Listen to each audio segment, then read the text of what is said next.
Las dos últimas predicaciones, si recordáis, he intentado responder a dos cuestiones. Una cuestión es a una pregunta.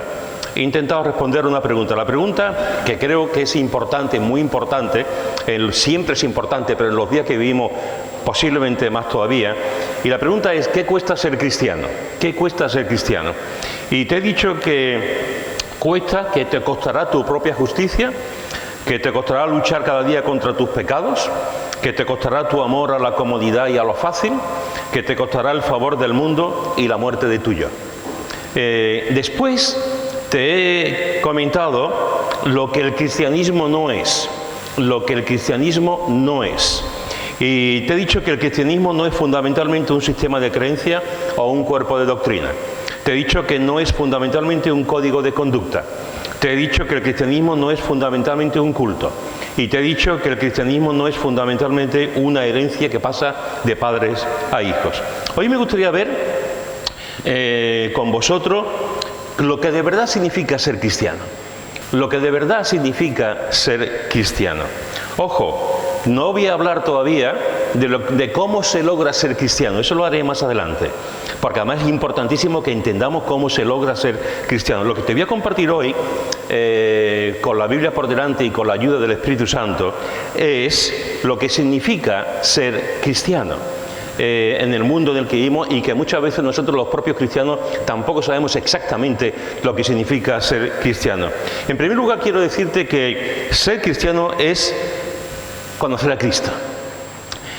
Ser cristiano significa conocer a Cristo. Mira lo que dice en Filipenses, en el capítulo 3, Filipenses capítulo 3, versículos 7 al 11. Dice, Filipenses capítulo 3, versículos 7 al 11, dice: pero cuantas cosas eran para mí ganancia, las he estimado como pérdida por amor de Cristo. Y ciertamente aún estimo todas las cosas como pérdida por la excelencia del conocimiento de Cristo Jesús, mi Señor, por amor del cual lo he perdido todo y lo tengo por basura para ganar a Cristo y ser hallado en Él, no teniendo mi propia justicia que es por la ley, sino la que es por la fe de Cristo, la justicia que es de Dios por la fe, a fin de conocerle y el poder de su resurrección y la participación de su padecimiento, llegando a ser semejante a Él en su muerte, si en alguna manera llegase a la resurrección de entre los muertos. Fijaros, hermanos y hermanas, y amigos que nos visitáis, fijaros que aquí en este pasaje, Pablo en dos ocasiones, en el versículo 8 y en el versículo 10, en dos ocasiones habla de la importancia de conocer a Cristo. Para él lo más importante era conocer a Cristo. Y quiero decirte lo que no está hablando Pablo. Pablo no se está refiriendo a un conocimiento intelectual. Gandhi sabía quién era Cristo. Stalin sabía quién era Cristo. Hitler sabía quién era Cristo. Judas Iscariote sabía quién era Cristo. Aquí no se está refiriendo el apóstol Pablo a un conocimiento intelectual acerca de Cristo. La historia nos habla de Cristo. Del personaje que más se habla en toda la historia es de Cristo. Hay miles de libros que hablan de Cristo. Hay miles de canciones que hablan de Cristo. Hay multitud de cuadros, de estatuas, de pinturas, etcétera, que nos hablan de Cristo. Hay muy poca gente informada hoy en día que duden acerca de la existencia de Jesús, porque sabemos que no solamente Jesús los registra en el Nuevo Testamento, sino que hay documentos antiguos que nos hablan de la existencia histórica acerca de Jesús. Pero si solamente tenemos un conocimiento intelectual de Cristo, en realidad no lo vamos a llegar a conocer. Tenemos un conocimiento, sabemos quién es Jesús, sabemos incluso dónde nació, sabemos su nombre, sabemos algunas cosas de él, pero se queda ahí, se queda ahí. Es interesante que hay un momento en el Nuevo Testamento, al principio del cristianismo, al principio ya de lo que va a ocurrir en el mundo, cuando Jesús nace, y es interesante que vienen unos magos de Oriente y llegan al lugar donde Jesús va a nacer, guiados por la estrella, y se presentan inocentemente, ellos se presentan ante el rey, ante Herodes, y le dice que vienen a adorar a un rey, que vienen a adorar a un niño que va a cambiar el mundo, que va a ser el rey. Y este rey Herodes pues llama a los escribas, llama a los doctores de la ley para decirles dónde iba a nacer este rey. Y los escribas, los maestros de la ley, le dicen a Herodes que va a nacer en Belén, porque está profetizado en Belén. Cientos de siglos antes, sí, cientos de años antes, dice la profecía en Miqueas que Jesús iba a nacer en Belén. Esta gente lo sabía, los sacerdotes lo sabían, los escribas lo sabían, los que conocían el Antiguo Testamento sabían lo que iba a ocurrir. ¿Cambió eso en sus vidas? ¿Influyó eso en sus vidas? ¿Hubo algún cambio real en sus vidas? No. Tenían el conocimiento intelectual de lo que la profecía iba a decir, sabían dónde iban a nacer, pero no les sirvió absolutamente de nada. Porque tenían el conocimiento de la mente, pero no tenían el conocimiento salvador en sus vidas. Por lo tanto, Pablo no está aquí hablando de un conocimiento intelectual solamente de Cristo. Pablo tampoco se está refiriendo aquí a un conocimiento histórico acerca de Jesús. Como te he dicho antes, la mayor parte de la gente sabe quién es Jesús. Conocen acerca de Cristo, conocen su nacimiento, conocen su infancia, conocen su trabajo, conocen sus palabras, conocen sus obras, conocen su muerte, conocen su resurrección, conocen su ascensión, etcétera, etcétera, etcétera. Tú le preguntas a cualquier persona y cualquier persona sabe quién es Jesús, aunque tenga un conocimiento muy limitado, muy leve, pero lo tiene. Pablo no se está refiriendo aquí a un conocimiento intelectual, ni se está refiriendo a un conocimiento histórico. Lo que Pablo está diciendo es un conocimiento personal, íntimo y real de Jesús. Un conocimiento personal, íntimo y real de Jesús. Pablo pone como una especie de hoja, coge una hoja y como muchas veces hacemos nosotros, dividimos la hoja, hacemos con el boli, dividimos las hojas, y si tú lees atentamente el capítulo 3 de Filipenses, tú podrás ver que Pablo en una parte de la hoja dice: yo antes era esto, era fariseo, era esto, de la tribu tal, de la tribu de Benjamín, yo era, o sea, pone todo lo que era, pone su conocimiento, su currículum en esa hoja, y realmente tenía muchísimas cosas aquí: su educación, su prestigio, su justicia, su celo religioso, su herencia, su crianza, etcétera, etcétera, etcétera. Y lo pone en la parte de la hoja.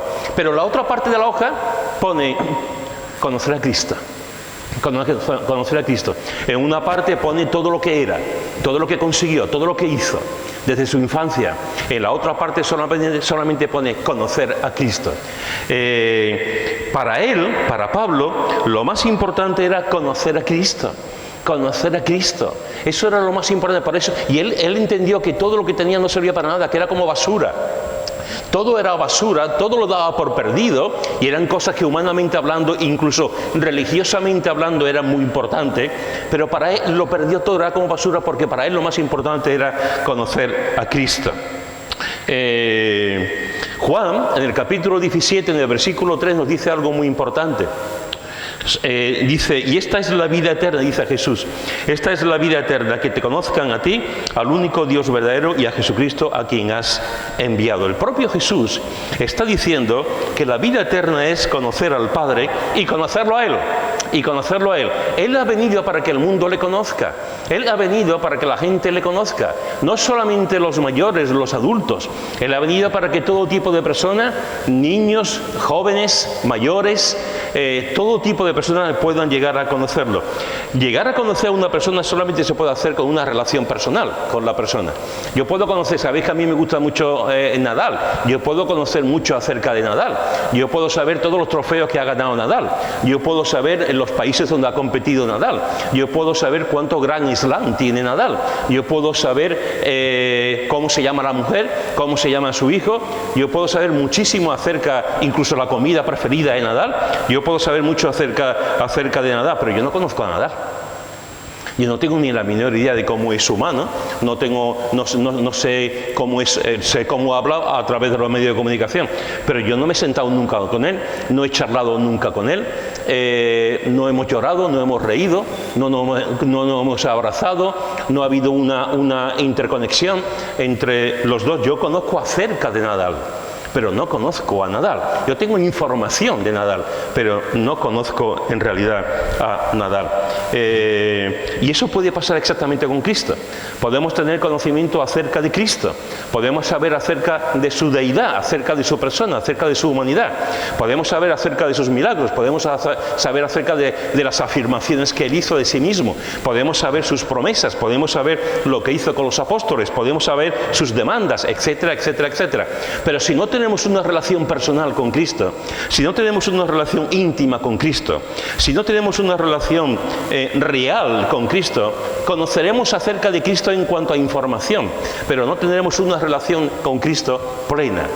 Unos novios no pueden ser novios si son novios a larga distancia. Unos novios no pueden ser novios viviendo uno en Tegucigalpa y el otro viviendo en Brenes.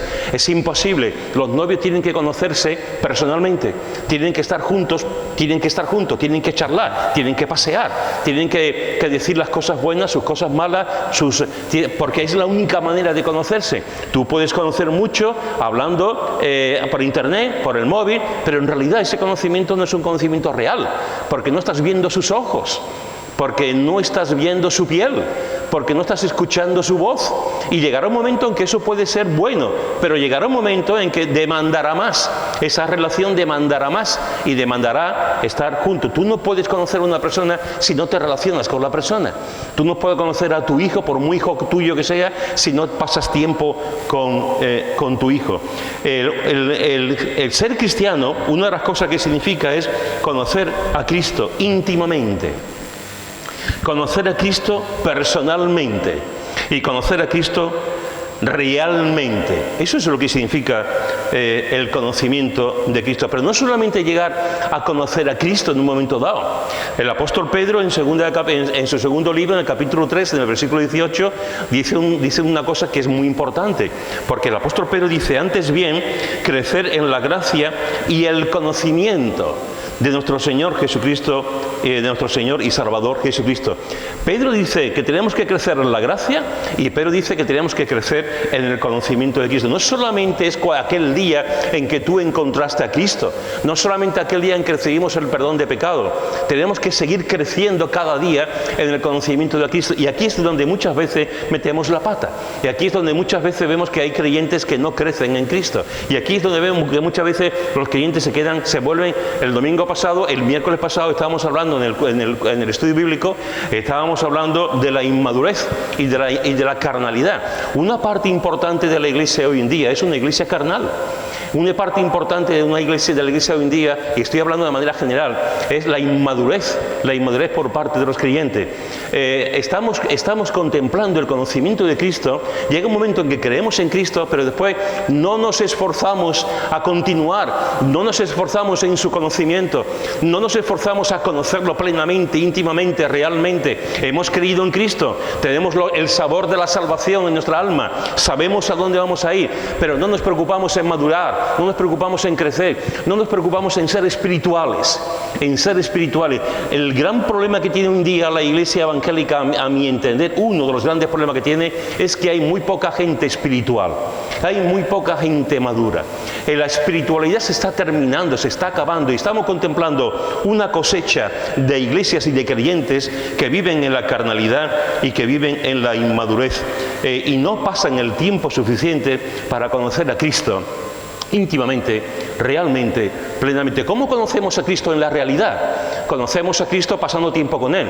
A eso le llamamos intimidad. Pasamos tiempo con Él, pasamos tiempo orando, pasamos tiempo con su palabra, pasamos tiempo adorándolo, pasamos tiempo riéndonos con Él. Eso es una relación normal y corriente que debe tener el creyente con Jesús. Conocerlo. Pero nos quedamos muchas veces en la epidermis, nos quedamos muchas veces en la superficie. Y llega un momento en que ya creemos que con el conocimiento que tenemos acerca de Cristo ya es suficiente. Y el apóstol Pedro nos invita, nos exhorta a seguir creciendo cada día en el conocimiento de Cristo. El problema muchas veces que tenemos hoy también es que tenemos un conocimiento de Cristo intelectual, los creyentes también, un conocimiento de Cristo intelectual, y no tenemos un conocimiento de Cristo espiritual, íntimo. Una de las cosas que a mí me preocupa en el día de hoy es, por ejemplo, con el tema, cada vez hay más ministerios, cada vez hay más hermanos que se ocupan y preocupan digamos, la apología. La apología, como todos sabéis, es la defensa de las doctrinas, la defensa de la fe. ¿Estoy yo en contra de la apología? No. ¿Estoy yo en contra de la defensa del cristianismo? No. Yo creo que tenemos que tener las armas que la palabra de Dios nos enseña para hablar con la gente, para defender el cristianismo, para compartir nuestra fe. Lo creo firmemente, lo creo toda mi vida y lo seguiré creyendo.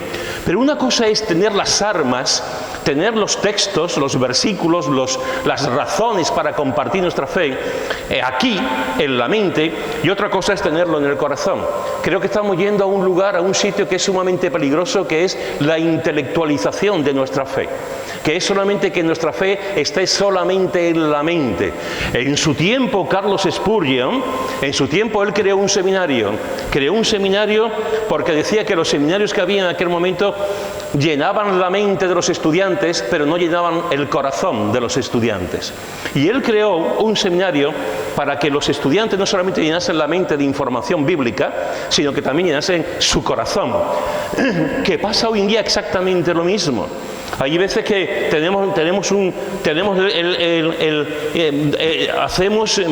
leemos, vamos a escuelas, conocemos, y tenemos razones para defender nuestra fe. Pero esa fe que tenemos aquí no se traslada aquí. El cristianismo, el creyente no es una persona que tenga mucha información bíblica, que lo debe tener. No es solamente una persona que tenga un conocimiento intelectual de Cristo, que lo tiene que tener. El cristiano es una persona que se deja empapar su mente por Cristo y su corazón por Cristo.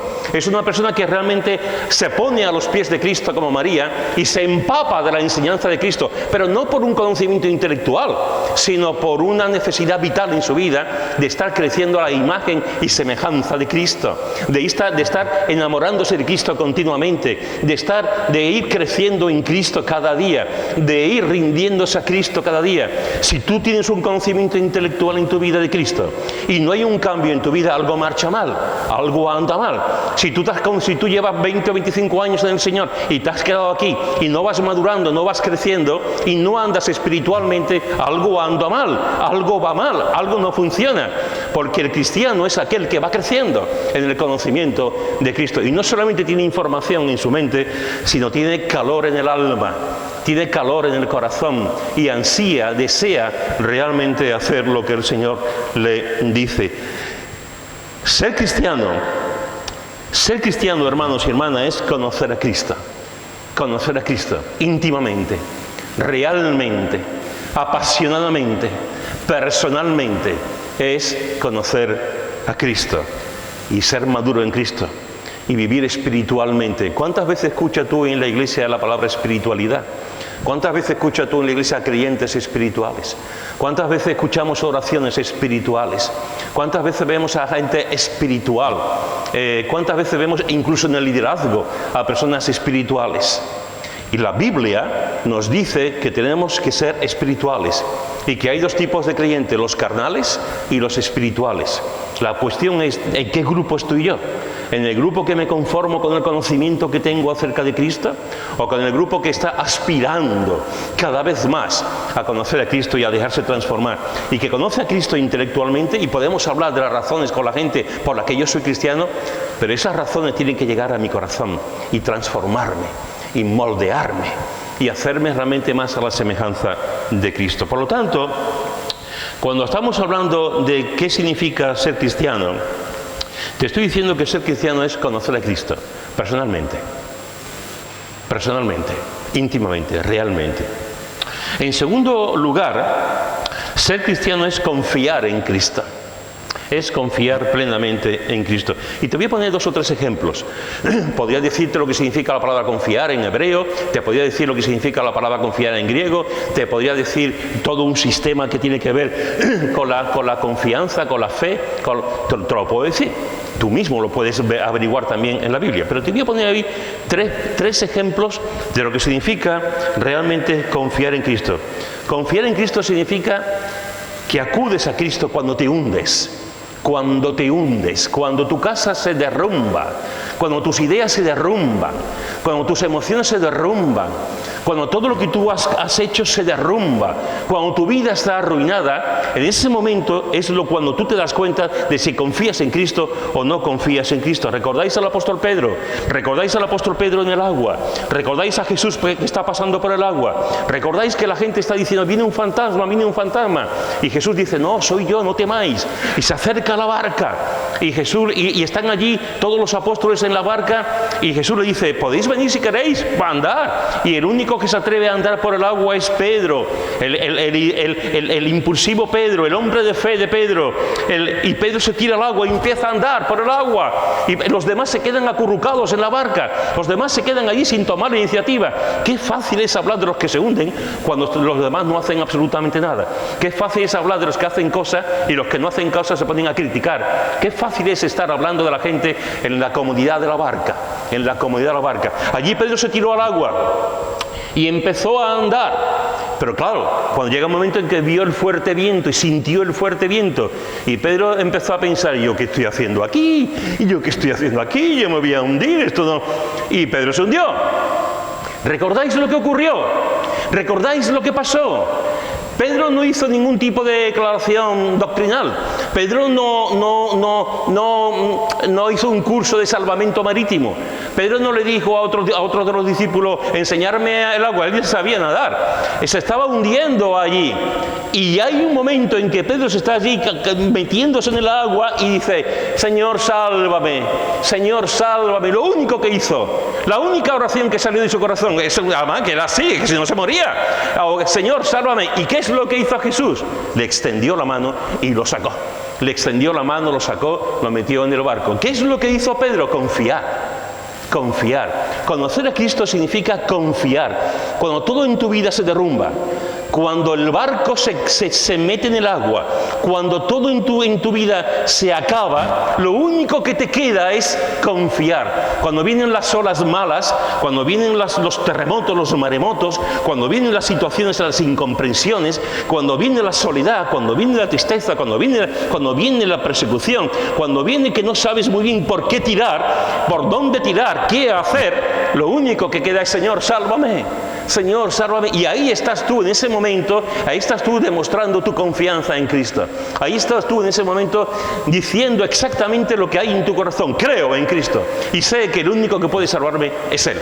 No es una oración elaborada, no es un conocimiento doctrinal, es una necesidad vital.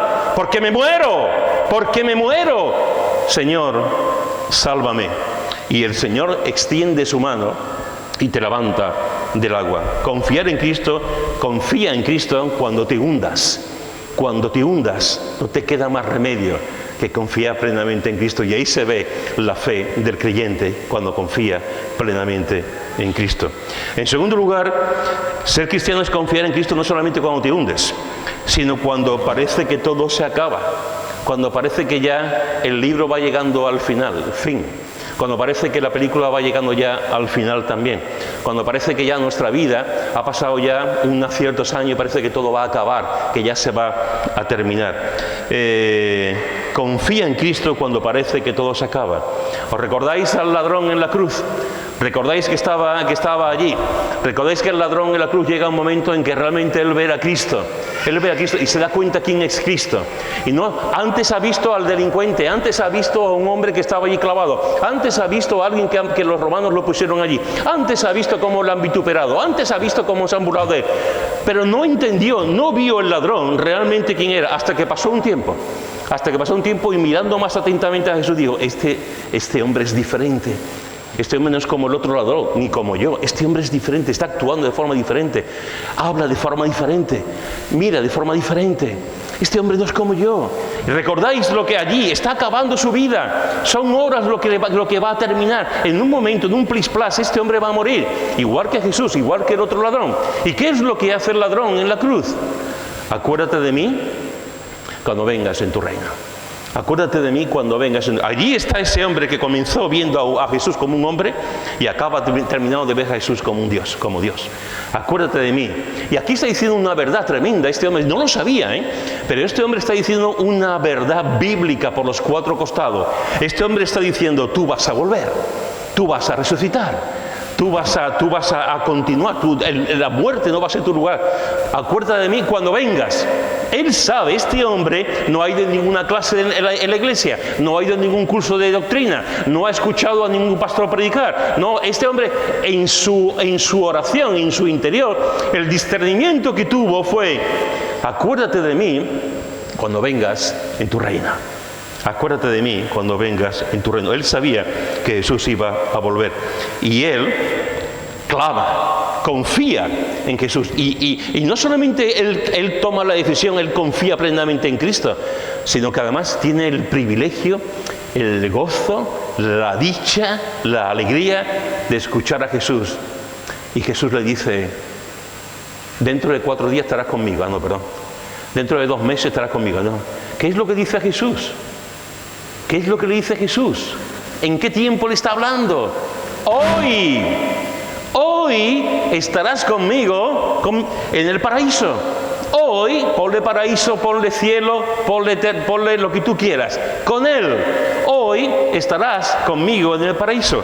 Este ladrón estaba confiando plenamente en Cristo. Sé que vas a volver. Y cuando vengas, acuérdate de mí. Y no solamente dice eso en una plena confianza, sino que además escucha la palabra, la consolación, la promesa de Jesús. Hoy estarás conmigo en el paraíso. Hoy. En un plis-plas, cuando los ojos se cierren, cuando la muerte llega, cuando el pulso ya no esté, cuando la respiración se acabe, cuando ya no haya vida en ti, hoy estarás conmigo en el paraíso. Confiar en Cristo significa que confías en Él cuando te hundes. Confiar en Cristo significa que confías en Él cuando todo se acabe. Y confiar en Cristo significa también que cuando a tu puerta llama la ansiedad, cuando tu puerta llama a la ansiedad, también confías en Él.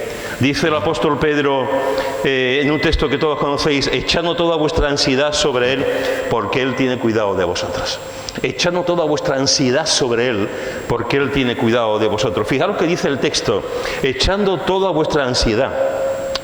Y eso está bien, porque tenemos que echar nuestra ansiedad. Los psicólogos nos dicen, los expertos nos dicen que la persona con ansiedad, con preocupaciones, tiene que echarlo fuera, tiene que sacarlo fuera, tiene que hablarlo, tiene que decir, tiene que buscarse a alguien para sacar todo lo que hay en su corazón. Uno de los problemas de la ansiedad es que muchas veces lo dejamos tan dentro de nuestro corazón, lo vivimos tan para adentro, tan profundamente, que no lo sacamos. Y la ansiedad se va metiendo por todos los rincones de nuestra vida, por todos los rincones de la mente, por todos los rincones del corazón, por todos los rincones se va metiendo el problema de la ansiedad si no somos capaces de sacarlo. Pero fijaros que el apóstol Pablo dice: echando vuestra ansiedad sobre Él. Sobre Él. La confianza, el creer en Cristo significa que yo tengo un problema, Señor. Yo tengo un problema. No uno, tengo 20.000 problemas. Y estoy ansioso, no sé descansar, me preocupa todo, el y si me quita la vida el y los problemas y las cosas, y no sé enfrentarme a las situaciones, y me vengo a la cama, y el mundo se convierte en un color negro, y no entiendo absolutamente nada, y me voy a las pastillas, y me voy. Y Pedro dice: echando toda vuestra ansiedad, pero da la clave: en Cristo, en Cristo. Echad toda vuestra ansiedad sobre Él. ¿Y por qué? ¿Cuál es la razón que da el apóstol Pedro para que echemos la ansiedad sobre Él? Porque Él tiene cuidado de vosotros. Él tiene cuidado de vosotros. Bendita palabra, bendito versículo, bendita Biblia que nos alienta y nos anima. Bendito, porque una de las cosas que como creyentes podemos hacer es confiar en Él en nuestra ansiedad. No soy profeta ni hijo de profeta, pero cuando tú estás pasando por un periodo de ansiedad, vendrá el creyente de turno y te dirá: qué poco espiritual eres. Porque los creyentes no pasan por la espiritualidad. A esos creyentes, por la ansiedad. A esos creyentes, ten buena educación, pero no les prestes atención. Buena educación, pero no les prestes atención, porque no es verdad. No es verdad. Los creyentes pasamos por momentos de ansiedad. Y mucho. Los creyentes pasamos por momentos de preocupación. Y mucho. Los creyentes pasamos por noches somnolientas, y muchas. Los creyentes pasamos por enfermedades, por dificultades. Pero tenemos una promesa. Echa tu ansiedad sobre Él. Cuando estamos con ansiedad, cuando estamos con problemas, cuando estamos preocupados, el Señor dice, echa tu ansiedad sobre mí, pon tu cabeza sobre mí, echa tu carga sobre mí, descansa en mí, porque yo te digo una cosa, tendré cuidado de ti. Los demás podemos decir que tú no eres un buen creyente. Los demás podemos decir que tú eres una persona carnal si pasas por la ansiedad.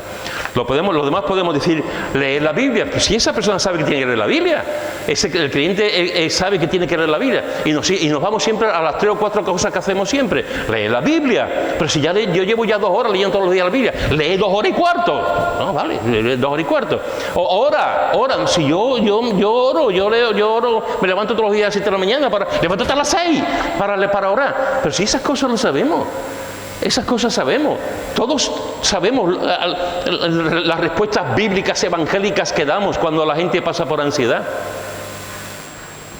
Y la persona que está pasando por ansiedad también lo sabe, claro que lo sabe. La persona que pasa por ansiedad, lo que nosotros tenemos que hacer es llevarle a Cristo y decirle, cree en Cristo, piensa en Cristo, echa tu ansiedad sobre Cristo. Y tenemos que hacerle ver la parte positiva de todo esto, la más importante. Cristo tiene cuidado de ti. Cristo tiene cuidado de ti. Echa tu ansiedad sobre Él, no por nada, simplemente porque Él es quien se va a ocupar de ti y va a tener tu corazón, tu mente, tu alma, tu cuerpo, lo va a tener bajo su cuidado. Echa tu ansiedad sobre Él porque Él tiene cuidado de vosotros, tiene cuidado de ti. Así que fíjate que ser cristiano es conocer a Cristo. Ser cristiano es confiar en Cristo, confiar en cuando nos hundimos, confiar cuando parece que todo se acaba, confiar cuando la ansiedad está llamando a la puerta. Y en último lugar quiero decirte que ser cristiano es amar con pasión a Cristo. Es amar con pasión a Cristo.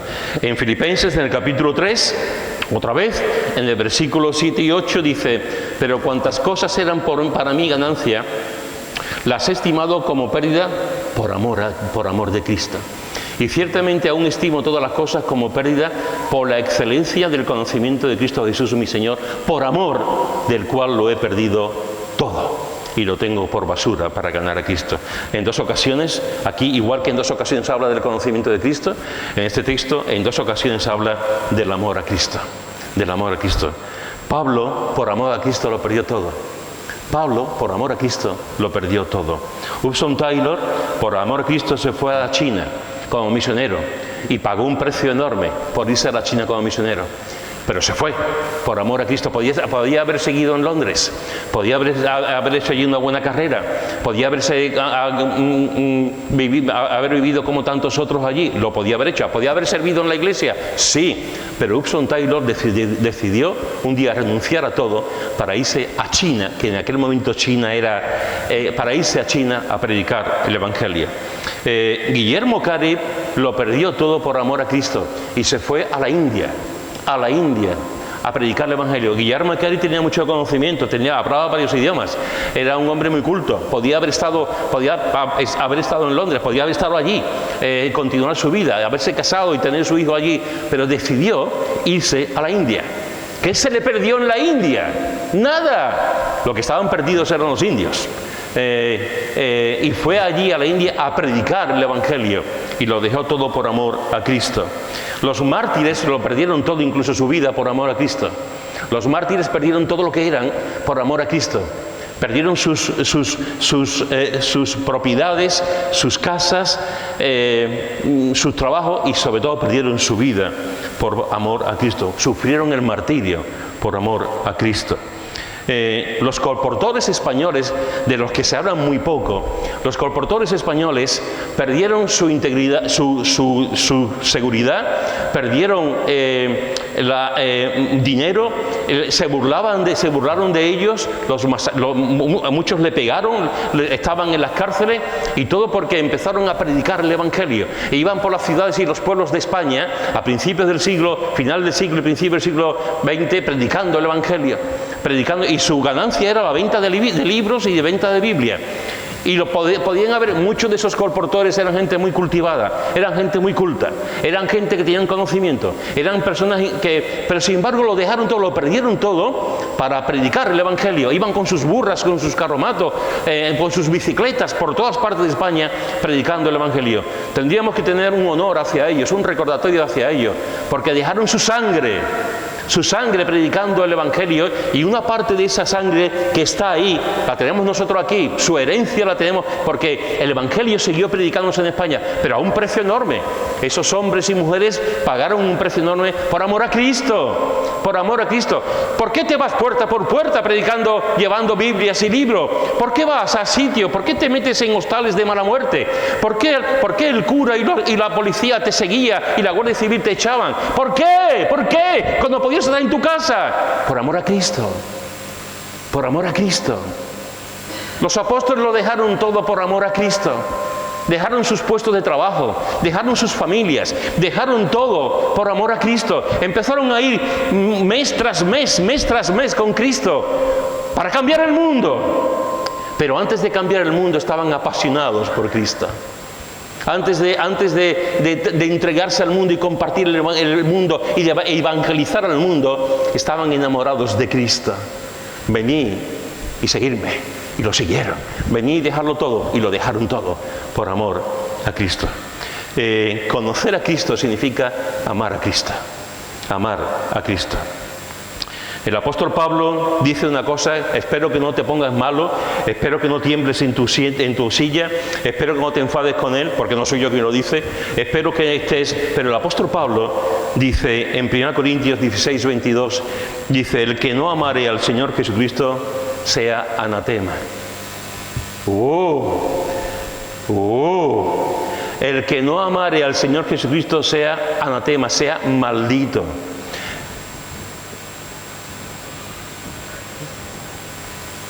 Para continuar con el ejemplo de Manolo Cano, ya que Manolo Cano es el hombre para todo, imaginaros que el domingo que viene Manolo Cano se levanta, se pone ahí en medio y dice: todo el que no amare al Señor Jesucristo en esta iglesia sea maldito. Y se sienta. Y yo me pregunto, ¿cuánto le hablaríamos después del culto? ¿Cuánto nos acercaríamos a él después del culto? ¿Cuánto nos miraríamos y diríamos: ¿cómo está este? Porque nos pondría en una tesitura, nos intranquilizaría, nos movería algo en el interior. El apóstol Pablo dice: maldito, maldito el que no amare al Señor Jesucristo. Lo dice cualquiera y nos ponemos malos, pero fue el apóstol Pablo quien lo dijo. El que no amare al Señor Jesucristo sea maldito. El apóstol Pablo, el apóstol que nos habla de la reconciliación, el apóstol que nos habla también de la paz, el apóstol que nos habla de la gracia, el apóstol que nos habla también de la misericordia, el apóstol que tantas cosas buenas nos da cada día cuando leemos la palabra. Pero Pablo decía: el que no amare al Señor Jesucristo sea anatema. Y lo dice a una iglesia que era sumamente carnal. El que no amare al Señor Jesucristo sea anatema. Efesios 6, 24, también palabras de Pablo, dice: la gracia sea con todos los que aman a nuestro Señor Jesucristo con amor inalterable. La gracia sea con todos los que aman a nuestro Señor Jesucristo. Si hasta aquí estuviese el versículo sería tremendo, sería tremendo. La gracia sea con todos los que aman a nuestro Señor Jesucristo. Amén, amén, amén, amén. ¡Wow! Pero sigue y dice: con amor inalterable. Que no te tiemble el pulso. No, con amor inalterable. Que no te tiemble nada, que no cambie nada. Tu amor tiene que ser inmutable. El amor a Cristo no cambia, no baja, no sube, es siempre inalterable. Vienen las circunstancias, vienen las personas, vienen las persecuciones, vienen las ofensas, vienen los problemas, vienen los pecados, pero sigo enamorado de Cristo con amor inalterable. Con amor inalterable. Y no me mueve nada, no me mueve ni un ápice de ese amor a Cristo. La pregunta más importante que un día puede hacer Jesús a su iglesia, la pregunta más importante que un día Jesús puede hacer a cada hijo suyo es: ¿me amas? ¿Me amas? Esa es la pregunta más importante que se puede hacer hoy en día Jesús a su iglesia. ¿Me amas? Se lo preguntó al apóstol Pedro. Y el apóstol Pedro en 3 ocasiones le dijo: Señor, tú sabes que te amo. Tú sabes que te amo. ¿Me amas? Porque realmente si amamos a Cristo, significa que conocemos a Cristo y significa que confiamos en Cristo. ¿Me amas con amor inalterable? En esta mañana te he dicho lo que significa conocer a Cristo. Todavía no te he dicho cómo se logra conocer a Cristo, pero te estoy diciendo 3 cosas acerca de lo que realmente significa Cristo, ser cristiano. Ser cristiano es conocer a Cristo, ser cristiano es confiar en Cristo, ser cristiano es amar con amor inalterable a Cristo. Y cuando Cristo nos pregunte, ¿me amas? Decirle, sí, Señor, tú sabes que te amo, tú sabes que te amo. Porque hay por todas partes, el mundo nos ataca, la iglesia nos ataca en muchos sentidos también, actitudes malas en la iglesia, pecaminosidad, carnalidad, mundanalidad, situaciones complicadas. ¿Me amas? ¿Me amas? Y nuestra respuesta debe ser, Señor, tú sabes que te amo, que te amo. Que el Señor nos ayude, hermanos y hermanas, a ser este tipo de cristiano, a ser el cristiano que conoce, que ama, a ser, ¿sabéis? Cuando estaba hablando antes de la espiritualidad, estaba acordándome, ¿recordáis el domingo pasado cuando nuestra querida María José se levantó y memorizó el Salmo 15? ¿Lo acordáis? Porque fue un momento, ¿verdad? Ella memorizó el Salmo y lo memorizó y lo dijo el domingo pasado. ¿Recordáis lo que hicimos cuando ella terminó de memorizar, de decirlo? Lo aplaudimos. Estábamos todos, porque ella había memorizado el Salmo 15, que por cierto, los domingos por la tarde estoy predicando el Salmo 15. Estábamos todos así con las manos tocando bien, porque había memorizado el Salmo 15. Yo fui el primero en tocar las palmas. Pero déjame deciros una cosa, ¿esto debería ser lo normal? ¿Esto debería ser lo normal? Lo anormal es que los creyentes no memoricen la palabra. Lo anormal es que los creyentes no conozcan la palabra. Lo anormal es que los creyentes no quieran venir a la iglesia. Lo anormal es que los creyentes solamente tengan un conocimiento intelectual y no vivencial, no personal, no real. Lo normal es que el creyente pase tiempo con el Señor. Lo normal es que el creyente pase horas con el Señor. Lo normal es que el creyente lea buenos libros cristianos. Lo normal es que los creyentes tengan hambre por la palabra y vengan a la iglesia y en su casa tengan tiempo leyendo la palabra. Lo normal es que los creyentes tengan conversaciones espirituales. Lo normal es que nos juntamos los creyentes y hablamos del Barça, del Madrid, pero no hablamos de cosas espirituales. O hablamos de la gente, que esa es otra película. Hablamos de las personas y murmuramos de otros. Lo normal es que cuando vengamos a la iglesia a orar, vengamos a orar y no con los ojos abiertos mirando el suelo, impasibles, como si no pasara nada, orando al suelo y con unos silencios porque la gente no ora. Lo normal es que vengamos con los ojos cerrados en el Señor y orando y orando y orando. Lo normal es que tengamos deseo. No soy profeta ni hijo de profeta, pero seguramente en este mes de septiembre y parte del mes de octubre, los miércoles habrá más gente. Todos los años ocurre. Mes de septiembre, parte de octubre, viene más gente. Cuando llega ya el mes de octubre, a mediados de octubre, esos mismos que han venido, no soy profeta ni hijo de profeta, pero es algo que pasa todos los años. ¿Por qué? Porque tomamos decisiones en base a impulsos. No tomamos decisiones en base a una decisión real. Yo decido venir a la iglesia, yo decido venir a orar, yo decido venir a leer la palabra. Pase lo que pase, ocurra lo que ocurra. Y vengo a orar, no con los ojos en el suelo impasible, como si tuviese... no, venimos a orar. Porque entre otras cosas eso significa que conozco a Cristo. Que conozco a Cristo. La persona que conoce a Cristo le dará importancia al culto de oración. La persona que conoce a Cristo le dará importancia a venir a la iglesia. La persona que conoce a Cristo le dará importancia a la intimidad con Cristo, a estar con Cristo. El cristiano es aquel que conoce, el cristiano es aquel que sabe que Cristo está ahí en su vida, que lo conoce realmente, que lo ama profundamente. El cristiano es aquel que vive por Cristo y para Cristo. Ese es el cristiano. La pregunta es, ¿y tú? ¿Y tú? ¿Qué clase de cristiano eres? ¿Confías en Cristo? ¿Amas a Cristo? ¿Vives para Cristo? ¿Lo tienes todo por pérdida, por amor a Cristo? ¿Qué clase de cristiano eres? Amén.